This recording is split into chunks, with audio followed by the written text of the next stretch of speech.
জয় জগৎগুরু, জয় জগৎগুরু, জয় জগৎগুরু।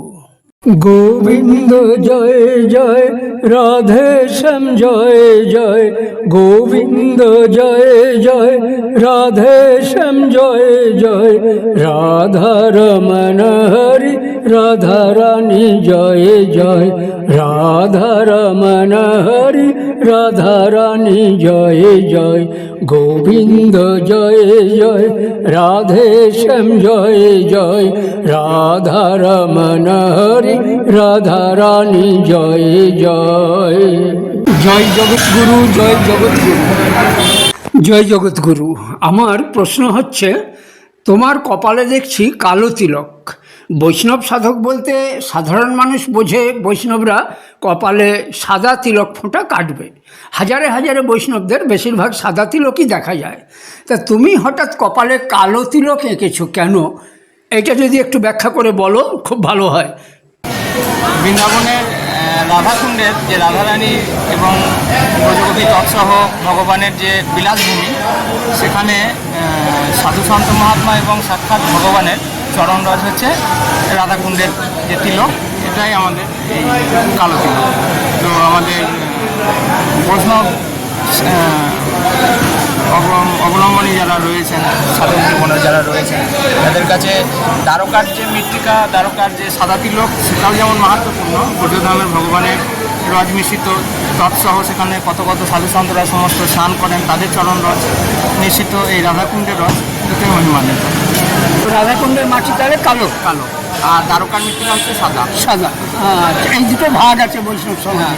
তার মানে যারা হচ্ছে রাধার উপাসক বেশি করে, আমাদের ইংরেজিতে বলতে গেলে রাধার ফ্যান, তারা কালো তিলক দেবে। আর যারা কৃষ্ণের ফ্যান তারা সাদা দেবে। তাহলে যারা রাধা কৃষ্ণের ফ্যান তারা তাহলে উচিত অর্ধেক কালো অর্ধেক সাদা করো, তাই না? না, বিষয়টা এরকম না। খুব ভালো লাগলো শুনে ব্যাখ্যাটা।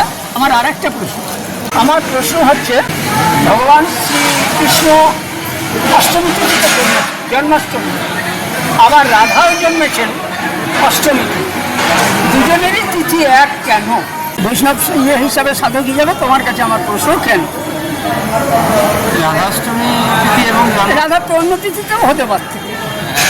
অন্তকৃষ্ণ বহির্গৌর দর্শিতাঙ্গাদি বৈভবম। ভগবান শ্রীহরির বাবাংশ থেকেই যেহেতু রাধা তত্ত্ব, রাধা শক্তি উনি আবির্ভূত হয়েছেন, তাই এখানে ভগবত তত্ত্ব এবং ভগবত শক্তি তত্ত্ব অর্থাৎ ভক্ত তত্ত্ব একই তিথিতে আবির্ভূত হয়েছে। তাহলে মোটামুটি আমরা এটাই ধরে নিতে পারি, ব্রহ্ম আর ব্রহ্মের শক্তি অভেদ। পরমাত্মা আর রাধা শক্তি যদি আমরা আদ্যা শক্তি বলি, তাহলে মেনে নিতে হবে যে দুটোই একই সাথে সৃষ্টি হয়েছিল। আর সেই জন্যেই এখানে বাহ্যিক জগতে ওনারা দুজনেই একই তিথিতে, একই তত্ত্বে, একই তিথিতে, একজন জন্মাষ্টমী আর একজনের রাধাষ্টমী। রাধা নবমী কিন্তু নয়। না, রাধাষ্টমী। খুব ভালো লাগলো। আমার এটা মনে মনে প্রশ্ন ছিল যে কোনো বৈষ্ণবের কাছ থেকে শুনবো তত্ত্ব ব্যাখ্যাটা। রাধে রাধে, জয় জগৎগুরু, জয় জগৎগুরু, জয় জগৎগুরু। কেন জয় জগৎগুরু বলতে কি অসুবিধা আছে? কৃষ্ণ স্বয়ং জগৎগুরু। হ্যাঁ, অবশ্যই। তুমি গীতা পড়োনি?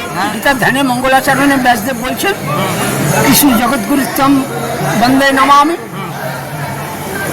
জগৎগুরু বলছি মানে জেনে রাখবে আমি কৃষ্ণকেই প্রদান করছি। কৃষ্ণ বন্দে। তুমি তা কেন বাবা চুপ করে আছো, ঠোঁট বন্ধ করে আছো? মানে তুমি রাধার ভক্ত বলে, ওই জন্য কৃষ্ণের জন্য তুমি জগৎগুরু বলছো, তাই তো? জয় জগৎগুরু। জয় জগৎগুরু। রাধা বললেই কৃষ্ণকে মানতে হবে নাকি?